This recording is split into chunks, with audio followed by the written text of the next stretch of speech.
Alo, Trà Vinh xin chào các bạn. Hôm nay thì mình chia sẻ một cái món bánh hấp nè, cực kỳ ngon và đẹp mắt luôn, kết hợp với màu lá cẩm tự nhiên. Bên trong là nhân thịt nấm, vừa ngon miệng mà chóng ngán lại no bụng nữa. Thì bây giờ mời các bạn mình cùng vào bếp để thực hiện món bánh ngon này luôn ha. Đầu tiên là mình nấu sơ cái phần nước lá cẩm. Mình dùng ở đây là 350 ml. Các bạn nấu lên từ lá cẩm tươi nha. Và bên đây là 200 g bột gạo kết hợp với 50 g bột năng hay là bột mì tinh á. Và bên đây là 50 g bột nếp, thêm chút muối. Rồi bây giờ các bạn sẽ cho cái phần nước lá cẩm vào trong nồi mình nấu trở lại. Mình nấu nãy giờ để nó nguội á nên phải nấu sôi lên. Cho hết 200 g bột gạo vào trong thau ha, với 50 g bột năng, chút muối nè. Các bạn trộn sơn cái, còn cái phần bột nếp thì mình chừa lại chút nữa mình mới cho vào sau. Nước lá cẩm nó cũng sôi nè, mình cho nó sôi bùng lên là được à. Rồi bây giờ trong lúc nó còn nóng sôi, các bạn cứ cho trực tiếp vào trong bột luôn nha. Sẽ giúp cho bột của mình nó không có chảy nè, và nó được lấy trùng á.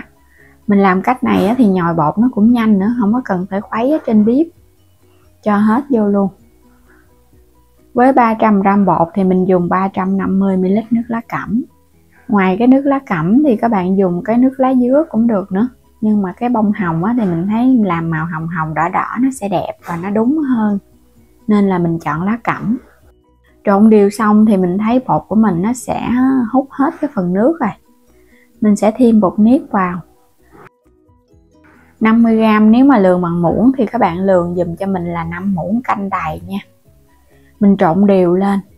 Cứ một chén bột là 150 g á, là mình dùng ở đây là 1/3 chén. Rồi mình thêm vào đây dầu ăn. Các bạn nhồi lên ha. Trong lúc bột còn nóng thì mình nhanh tay mình nhồi đi, để cho bột của mình nó dẻo, nó mềm, nó sẽ không có bị khô và nhồi nó cũng dễ nữa. Nhồi xong thì để qua một bên. Phần nhân thì mình có nửa cái củ sắn gọt vỏ sạch, một gốc cà rốt nhỏ nhỏ thôi, đừng có nhiều quá. Thêm hành lá nữa cho nó thơm nè. Tiếp theo là tỏi và hành tím. Thịt thì mình dùng nửa chén thịt nạc vai heo xay ra 200 g.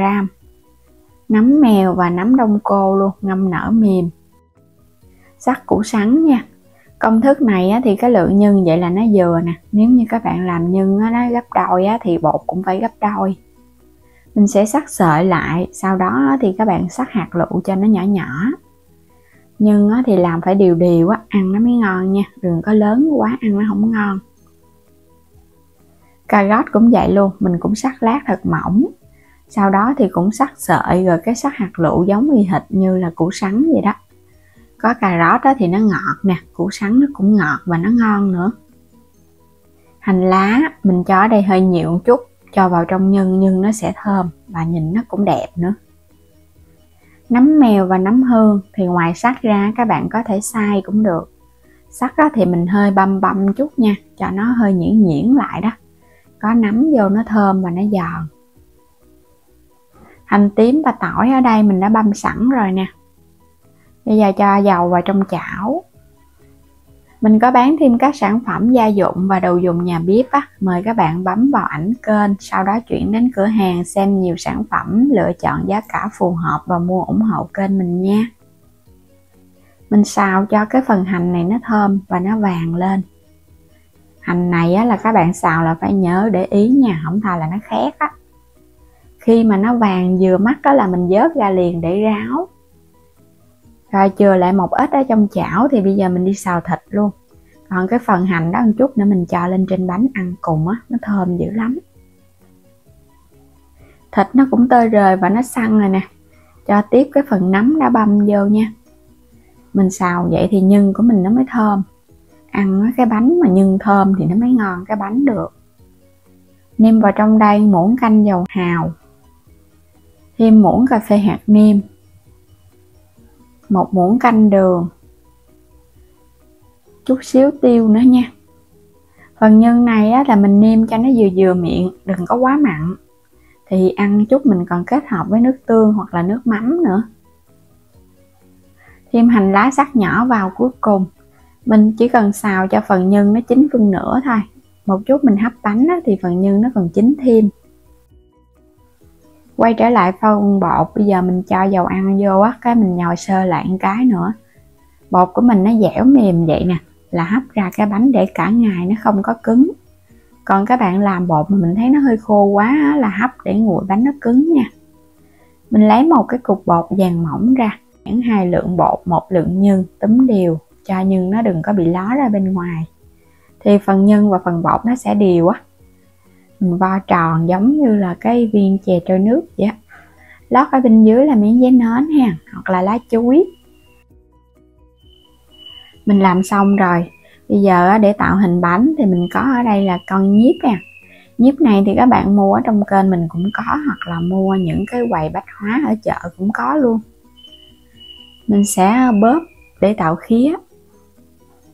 Cái nhíp này là cái nhíp trang trí nè, nhíp tạo hình. Làm theo cái kiểu này thấy đơn giản, cứ gấp xung quanh. Mỗi một cái lần nhíp vậy nè, mình gấp đều nó là ra cái cánh bông nó sẽ đẹp. Bột mềm nên là làm dễ lắm, mà nhanh nữa, không có gì khó và lâu đâu.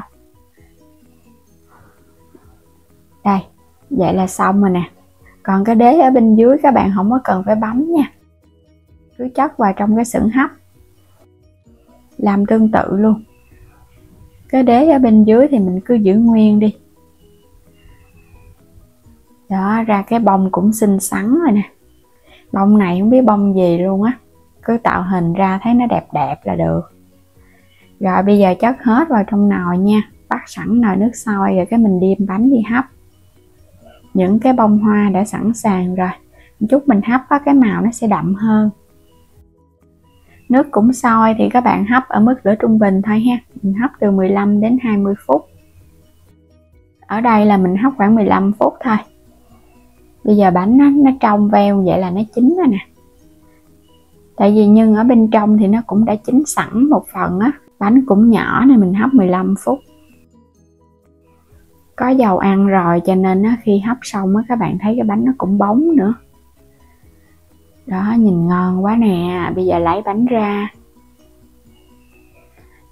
Khi mà hấp xong cái màu nó sẽ đậm hơn lúc mà mình còn sống bột. Lúc mà bột còn sống nha.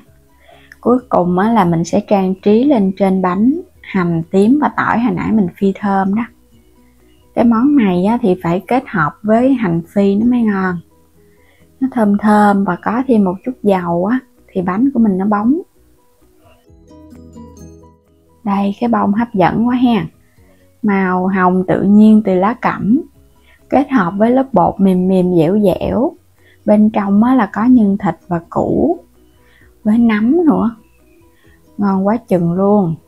Bánh này nếu mà các bạn ăn chay thì mình không có dùng thịt, mà mình thay thịt bằng chả lụa chay ha. Cắt nhỏ nhỏ ra, cũng xào giống thịt vậy luôn. Và mình làm cái phần nước tương này mình có pha thêm chút xíu giấm đường, ăn cùng cho nó thơm nè. Hoặc là các bạn làm nước mắm chua ngọt cũng được. Hôm nay mình thích ăn nước tương cho nó lạ hơn. Ăn nước mắm chua ngọt thì các bạn phải chan cho nó ướt ướt, rồi cái có thêm chút xíu rau sống nữa. Còn ăn nước tương thì nó đậm đà, mình không có cần phải chan nhiều đâu. Ngon lắm các bạn. Bột nó dai dai mềm mềm, phần nhân nó đậm đà, ăn vào cái nấm nó giòn sực sực luôn. Bảo đảm các bạn sẽ ghiền với cái cách pha bột cho món bánh này. Bây giờ thì cảm ơn các bạn đã theo dõi hết video của mình nha. Nếu như chưa đăng ký kênh thì vui lòng đăng ký kênh Alo Trà Vinh và Alo Trà Vinh 2 ủng hộ mình. Xin chào tạm biệt và hẹn gặp lại các bạn ở những video tiếp theo.